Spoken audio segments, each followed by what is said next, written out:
எமது விழா நிறைவு பெறக்கூடிய கட்டத்தில் இப்போது இறுதி கட்டம். எங்களுடைய விழா நாயகனை நாங்கள் முன்னே அழைக்கப் போகின்றோம். எங்களுடைய விழா நாயகன் கீர்த்தி ஸ்ரீ AM ஆரிஃப் அவர்கள் இவ்வளவு நேரம் இந்த மேடையிலே சொன்ன விஷயங்களை ஏற்புரையாக ஏற்கப் போகிறார்.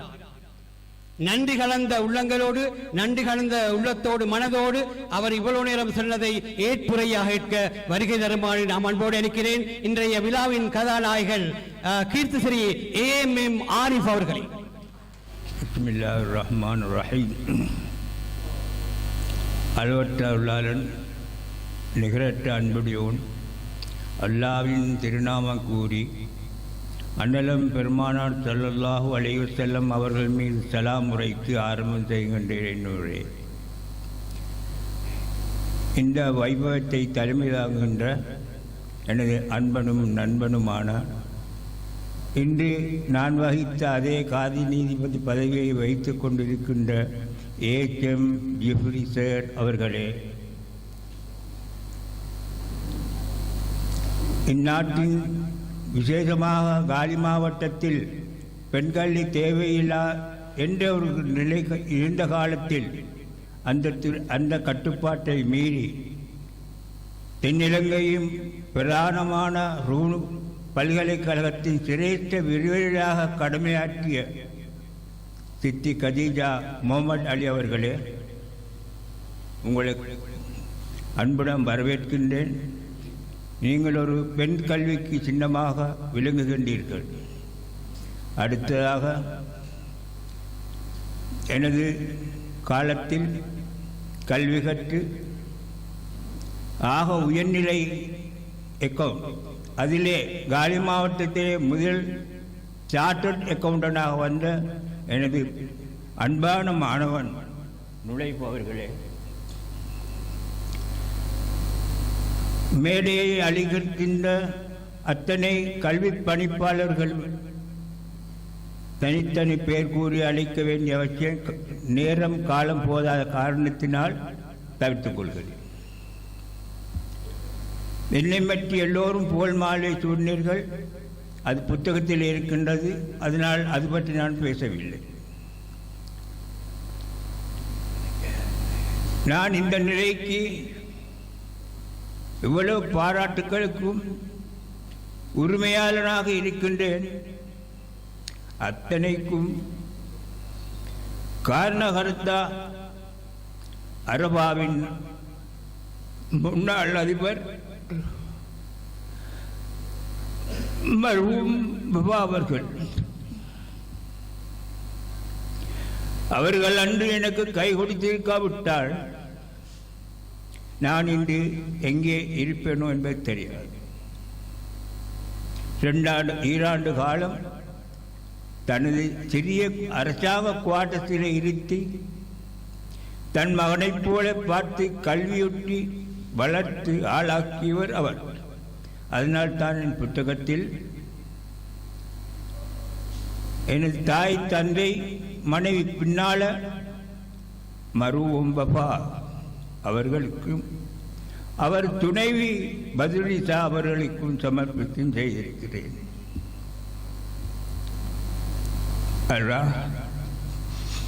அவருடைய கபரை ஒளிமயமாக்கி வைக்க வேண்டும்.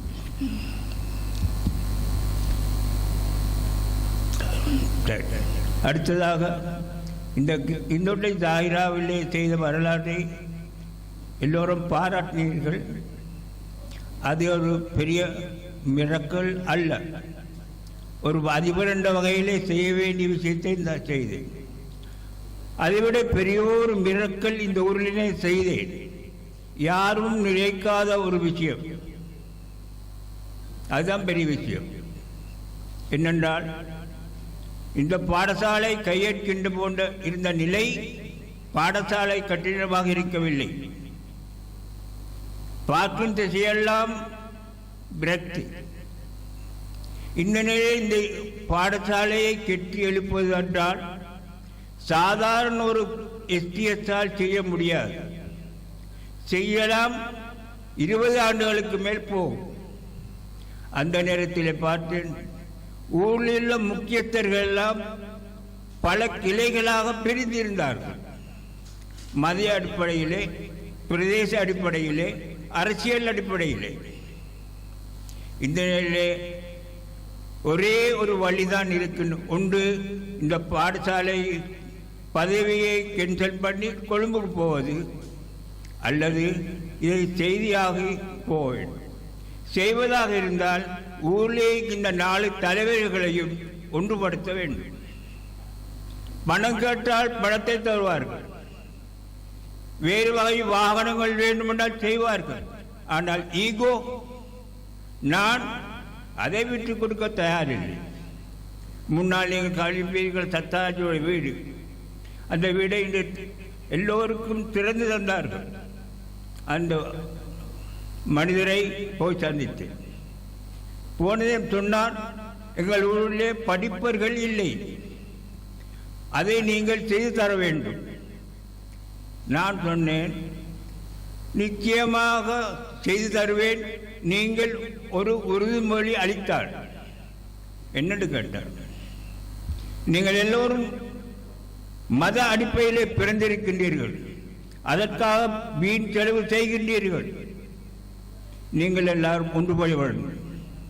எஸ்டிஎஸ்க்குள்ளே உங்களுடைய பிரிவுகளை மறந்து எஸ்டிஎஸ்க்குள்ளே நீங்கள் வர வேண்டும். கொஞ்ச நேரம் யோசித்தார். அவர் நினைத்துப்பார் பணம் கேட்க வந்தார் அல்ல வேறு. இப்போ யோசித்தார், இது எப்படி விட்டு ஈகோ என்ன, சரி நான் செய்தார். அதனால் அவர் ஜெய்பாலியமுறை கலிபா, அன்வராஜர் கோட்டார் பாபா, மர்துகாஜர் ஜமாத் தப்லீக் ஜமாத் அமீர்,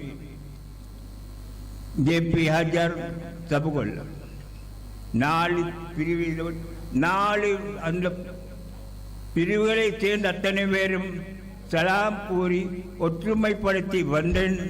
அந்த ஒரு காரணம்தான் இந்த தாயிராவை இன்று காண்கின்றீர்கள். அந்த நிலையை என்ன சாதிக்க முடியவில்லை என்றிருந்தால் இன்று தாயிராவை நீங்கள் கண்டிருக்க முடியாது. இதுதான் முஸ்லீம் சபை இன்றைக்கும் நாளைக்கும் எப்போதைக்கும் முஸ்லீம்கள் முன்னேற வேண்டுமாக இருந்தால் இந்த ஒற்றுமை வேண்டும். தக்கியாக போறவங்க தக்கியாக போகலாம், ஜாவியாவுக்கு போறவர்கள் ஜாவியாவுக்கு போகலாம், மர்க்கத்துக்கு போறவங்க மர்க்கத்துக்கு. ஆனால் கல்வி அத்தனை பேருக்கும் தேவை. கல்வி இல்லை, 4 பிரிவினரும் அழிவார்கள். கல்வி இருக்கின்றது, எல்லோரும் முன்னேறுவார்கள். அந்த ஒரு உண்மையை நீங்கள் எடுத்துக்கொள்ளுங்கள். நாங்கள் இங்கு ஒரு வியாபார சமுதாயம், அந்த 7ஆம் நூற்றாண்டில் இருந்து முஸ்லீம்கள் வியாபாரிகள். இன்று நாங்கள் முஸ்லீம் வியாபார சமூகமாக இருக்க வேண்டும். 2016ஆம் ஆண்டில் காலியிலே கூட்டு வியாபாரம் செமினார் நடத்தினோம். அதில் வந்தவர் இறைவரி திணைக்களத்தின் உள்நாட்டு இறைவரி திணைக்களத்தின் கமிஷனர் ஒரு நலீமி நஃப்லி அவர்கள். அவர்கள் சொன்னார், இது வரலாற்றை சொல்லிவிட்டு இன்றைய முஸ்லீம்கள் வியாபாரத்திலே இந்த நிலையில் இருக்கிறார்கள்.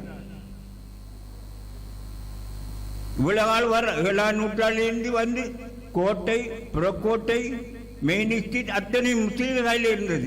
ஏன் காலி எடுங்கள்?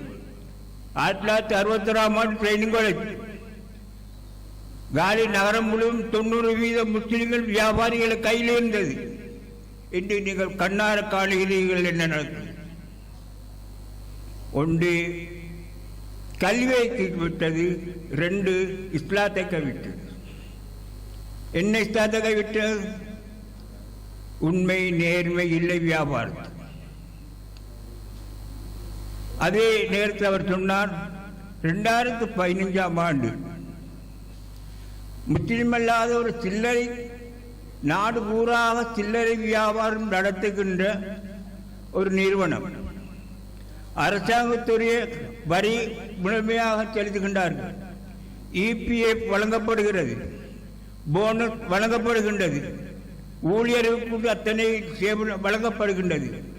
2015ஆம் ஆண்டின் தேதிய லாபம் 500 கோடி.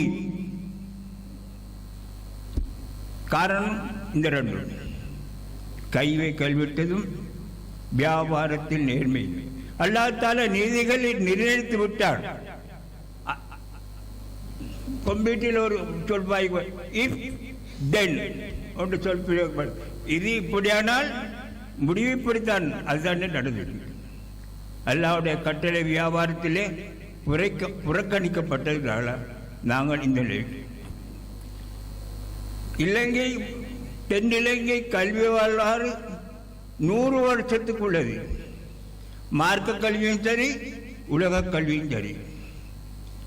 மார்க்க கல்வி எடுத்தால் வேண்டி ஊருக்கு போய் கேளுங்க, சிரேஷ்ட ஒரு மொழியில் யார் எங்கே தகுதியிலானீர்கள்? பாரி, பஹ்ஜி அல்லது பாரி. உலக கல்வி மின்னார், அரபா, அக்கத்திலே அடுத்த விளைந்தது அல்ஹம்ரா. அல்ஹம்ராவில் 5 ஹோட்டல் கட்டிடங்கள் இருந்தன. சரியா சார்? அந்த காலத்தில் அல்ஹம்ரா ஹோட்டல் அந்த காலத்தில் அங்கிருந்து வந்து இங்கு படித்தார்கள். இன்று எங்களுடைய பிள்ளை, தென்மாகாணத்தில் உள்ள பிள்ளை எங்கே போகிறார்கள் என்பது உங்களுக்கு தெரியும். கேட்கணும் கொள்ள மடவள. ஆகவே நீண்ட நேரம் பேசவில்லை. கல்வி ஒன்று மட்டும்தான் எதிர்காலத்தில் எங்களுக்கு கை கொடுக்கும். அதனால் எங்களை பிரிவுகளை ஒன்றுபட்டு கல்விக்கு எவ்வளவு செலவு செய்ய முடியுமோ அந்த அளவு செலவு செய்வோம். அடுத்தது கொழும்பு 25 வருஷ காலம் கடுமையாட்டு. எனக்கு கொழும்புலேயே ஒரு வீடு இருந்தால் எல்லாம் கிடைத்தது போல. அரசாங்க வீடு கிடைத்து அதனால் வர வேண்டும் என்ற நோக்கமே இருக்கவில்லை. இந்த நாட்டில் இந்த கல்லூரியின் பழைய மாணவன் மருவும் புர்கான் அடிக்கடி வருவார். அவருடைய செருப்பு தேய்திருக்கும் என்று நான் சொல்லுவேன். அவர் மட்டும் இல்லை என்று இருந்தால் நான் இன்று தைராவுக்கு வந்திருக்க மாட்டேன். அவருடைய அந்த மிக்காக வேண்டி சரி இவருக்கு வேண்டுகிறார் வைப்புன்னு சொன்னால் அவர் கரைகிறாருங்க. நான் ஊருக்கு போக முடிவுக்கு வந்த அந்த மருவும் புர்கான் அவர்களார். அதனால் ஏதோ அல்லாஹ்தாலா இந்த ஊருக்கும் செஞ்சு அதே நேரத்தில் எங்களை ஆக்கில் தேர்வர் சொன்னது போல நான் படித்து என்னை உருவாக்கிய இங்கே வந்திருக்காட்டி அரவா போடுங்கமில்லை. அவை ஏதோ விதி இங்கே வந்தேன். இங்கிருந்து அரபாவுக்கு ஓடிய வேண்டிய சூழ்நிலையும் ஏற்பட்டது. என்னை தென்னிலங்கையில் 12 ஆண்டு காலம் என்னால் இருந்ததை செய்திருக்கின்றேன். நூலிலே அடுத்த கட்டம் தலைவர்கள் சொன்னது போல எங்களை கல்வி பணி செஞ்ச அரசியல் ரீதியாக செஞ்ச இந்த காலி மாவட்டத்திலே பலர் இருக்கின்றார்கள். அத்தனை பேருடைய வரலாறும் மறக்கப்பட்டு இருக்கிறது. நாம் அப்படி ஒன்று செஞ்சு அவர்களுக்கும் ஒரு தூண்டுதலாக அமையட்டும். 2வது தினகரன் பேப்பர் எடுத்து பாருங்கள். ஞாயிறு பெண்தொட்டை ஆற்றுக்கு அந்த பக்கத்திலே ஒவ்வொரு முஸ்லீம்களும் கல்வி சம்பந்தமான ஏதாவது நடந்து கொண்டிருக்கும். தென்னிகள் அப்படி ஒன்று இல்லை. நாளைக்கு இதுதான் 2வதாக இருக்கும் புத்த வழியில். அதனால் கல்வியோடு சம்பந்தப்பட்ட சில விஷயங்களுக்கு செய்யும். 3வது சிங்கள பாடசாலைகளுக்கு செல்லும் முஸ்லீம் மாணவர்களுக்கும் முஸ்லீம் பாடசாலைகளை படிக்கும் முஸ்லீம் வித்தியாசம் இருக்கு. நாங்கள் வெறும் டெக்ஸ்ட் புக், முஸ்லீம் அல்லாத பாடசாலையில் சகல விதமான புற கிரிகைகள் அனைத்து நடைபெறும். சமூகம் ஆசிரியர்களோ அதிபர்களோ சமூகமே கொண்டு வர வேண்டும். மதம் வைத்து கொண்டு இந்த கல்வியில் உள்ள சில இஸ்கோட் வேண்டாம், விளையாட்டு வேண்டாம், விளையாடிக்க வேண்டாம், இதெல்லாம் சொல்லிக் கொடு. அப்படின்னா அவங்க முஸ்லீம் பாடசாலைகள் முஸ்லீம் சமூகம் வந்து தனியாக நடத்தணும். இது அரசாங்க பாடசாலை. அரசாங்க பாடசாலையில் அரசாங்கம் சொல்லிக்கொண்டு எல்லா வேலைத்திட்டங்களையும் செய்ய வேண்டும். சோறும் தம்பளி மீந்தால் சோறு திரியலும் பசிப்போ. ஆனால் மற்ற எல்லாத்தையும் மேல் சேர்த்துக் கொள்கின்றோம். அதே போன்று கல்விக்கும் சகலதும் தேவை. அல்ஹம்துலில்லாஹ். இன்று சந்தோஷம் என்னென்னா, முண்டுசூரி அந்த காலத்தில் கிறிஸ்தவர்கள் முண்டுசூரி தேவையில்லைன்றது. இன்று பெண்கள் எல்லாம் சந்தோஷப்படுகிறேன். பெண்கள் ஆண்கள் எல்லாம் வேலை வெட்டு கைவிட்டு பெண்கள் இப்பொழுதுதான் முண்டுசூரி வகுப்பிலேயே ஆர்வம் காட்டுகிறார்கள். இன்ஷா அல்லாஹ் அதிகாலத்தில் சர்வகலாசாரி வரை படிப்பதுள்ள ஆர்வத்தை முண்டுசூரியோட ஓலெவலோட ஏலெவலோட விட்டு விடாதீர்கள். பெண்களுக்கு கொடுக்க வேண்டிய இஸ்லாம் வழங்கியுள்ள உரிமைகளை பெண்களுக்கு கொடுத்தா போதும். கையாள மேலே கொண்டு கொடுக்க தேவையில்லை. பெருமானார் ஸல்லல்லாஹு அலைஹி வஸல்லம் காலத்தில் பெண்கள் என்னென்ன சுதந்திரங்களை அனுபவித்தார்களோ அதே சுதந்திரம் கொடுங்கள். அவருடைய காலத்தில் திரையில்லாமல் தொழுதார்களா? அப்ப அது பொய்யான கதையா? திரையில்லாமல் தொழுதிருக்கார்கள். நபிய காலத்தில் பெருநாள் தொழுகை நடந்தது, கிரவுண்டில் நடந்தது. பெண்கள் மாணவர்கள் வந்தார்கள், அவங்களுக்கு சொன்னார்கள். பெண்கள் பக்கத்தில் வந்து சொன்னார்கள், அதிகமான தியாகங்களை செய்தார்கள். பெண்களுக்கான பயா பெண்களால் நடத்தும். மாஷாலை கல்லலியா அரபிக் கல்லூரி ஆரம்பிக்கப்பட்டதால் ஆயிரக்கணக்கான மொழியாக்கள் இருக்கிறார்கள். அவர்கள் எல்லாம் புறக்கணித்து விட்டு பெண்களுடைய பயான் பெண்களால் நடத்தப்பட வேண்டும். சில கருத்துக்களை முன் வச்சுட்டேன், நீண்ட பேச முடியாது. நான் சாதாரணமாக என் மகளை கொண்டு ஒரு புத்தகத்தை எழுதி இத்தனை தாயிராவிலே மாணவ மன்றத்தில் வெளியிடுத்தான் யோசனை. ஆனால் எனக்கு பழைய மாணவர்கள் அளவுக்கு மீறிய அந்த மகிழ்ச்சியை செல்லலாம். இவ்வளவு பெரிய முயற்சிகள் செய்ய வேண்டாம் என்று கேட்டுக்கொண்ட போதும் பிரமாண்டமான செய்திருக்கிறார்கள். அவர்களுக்கு நன்றி கூறுகிறேன். அத்தோடு இந்த புத்தகத்தை தெளிவுபடுத்தி சொன்னார்கள் ஆபீஸ் அவர்கள். அது அத்தனைக்கும் காரணம் எனக்கு தொகுப்பாட்சியர் இஷாப் அவர்கள். அதே நேரத்தில் ஜாயிராவின் பழைய மாணவர் அடியிருந்து விடைபெற்று 30 வருஷம் 1996 போன இன்றும் என்னை மறக்காமல் என்ன சேவையை பாராட்டி இவ்வளவு பெரிய பிரமாண்டமான கூட்டம் எடுத்ததற்காக நன்றி கூறி விடைபெறுகின்றேன். அஸ்ஸலாமு அலைக்கும். இறுதியாக ஏற்புரை வழங்கிய எமது